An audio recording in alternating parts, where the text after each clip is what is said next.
ছেলে খেলার বিষয় নয়, এটা কিন্তু হার্টকেও শেষ করতে পারে, ধমনীতে গিয়ে জমতে পারে। ট্রাইগ্লিসারাইড একটা বিষয়, সেটা হচ্ছে ফ্যাটের মধ্যে পড়ছে। যদি ডায়াবেটিক পেশেন্ট হয় তাহলে 200 থেকে 400 মানে 200-র নিচে আমাকে ট্রাইগ্লিসারাইড রাখতে হবে, তাহলে তখন আমরা ওষুধ দেবো। তাছাড়া বাকিটা আমরা লাইফস্টাইল মডিফিকেশন, জীবনযাত্রা পরিবর্তন যদি আমরা করতে পারি তাতে কিছুটা কাজ হয়।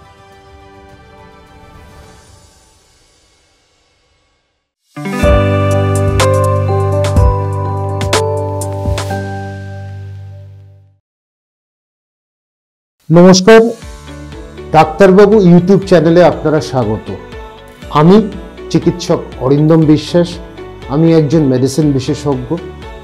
আমি অনেক বছর ধরে প্র্যাকটিস করছি এবং অভিজ্ঞতা সঞ্চার করছি। সেই অভিজ্ঞতা সঞ্চার যা করেছি সেই বিচারে আজকে কিছু আলোচনা করতে এসেছি।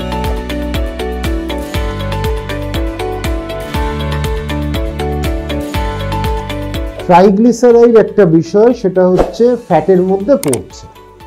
শরীরে ট্রাইগ্লিসারাইড বেশি হলে একটা জিনিস অনেকের জন্মগত থাকে, পারিবারিক থাকে, তখন কিন্তু প্যানক্রিয়াস মানে অগ্নাশয় রোগ কিন্তু হতে পারে। তার সাথে ট্রাইগ্লিসারাইড নিয়ে আগে আমরা বলতাম যে প্রথমে যদি আমরা তিনটে দেখি, এলডিএল যেটা ব্যাড কোলেস্টেরল, এইচডিএল, ট্রাইগ্লিসারাইড। আগে এলডিএল কমাও, তারপর ট্রাইগ্লিসারাইড, তারপর এইচডিএলকে বাড়ানোর ব্যবস্থা করো, এটা একটা কনসেপ্ট ছিল। কিন্তু ট্রাইগ্লিসারাইড নিয়ে একটা কনসেপ্ট এসছে, এটাও কিন্তু হার্টের ওপর কিন্তু ক্ষতি করতে পারে। সুতরাং যদি ডায়াবেটিক পেশেন্ট হয় তাহলে 200 থেকে 400 মানে 200-র নিচে আমাকে ট্রাইগ্লিসারাইড রাখতে হবে। 200 থেকে 400-র মধ্যে এলেই কিন্তু আমি শুরু করব ওষুধ।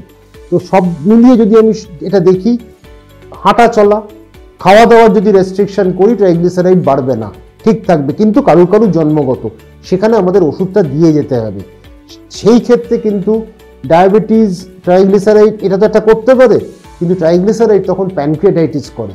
ভীষণই বারবার recurrent attacks of acute pancreatitis হয়, বারবার হচ্ছে, বারংবার হচ্ছে। সেই ক্ষেত্রে আমাদের সাবধান হতে হয়, খাওয়া দাওয়ার ব্যাপারে রেস্ট্রিকশন করতে হয়, তাহলেই আর কিছু ওষুধ দিয়ে আমরা এটাকে ঠিক রাখি।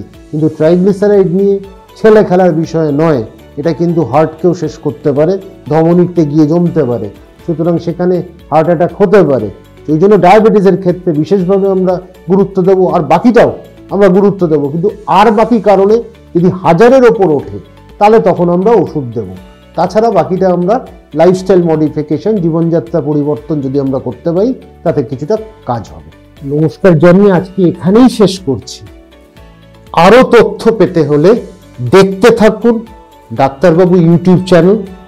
আর আমার সাথে যোগাযোগ করতে হলে স্ক্রিনে যে নাম্বারটা ভাসছে সেইটা দেখে যোগাযোগ করতে পারেন। আর ডাক্তারবাবু ইউটিউব চ্যানেলকে সাবস্ক্রাইব করতে ভুলবেন না। আর দেখতে থাকুন ডাক্তারবাবু ইউটিউব চ্যানেল। চলতে থাকুক চলার গৌরবে।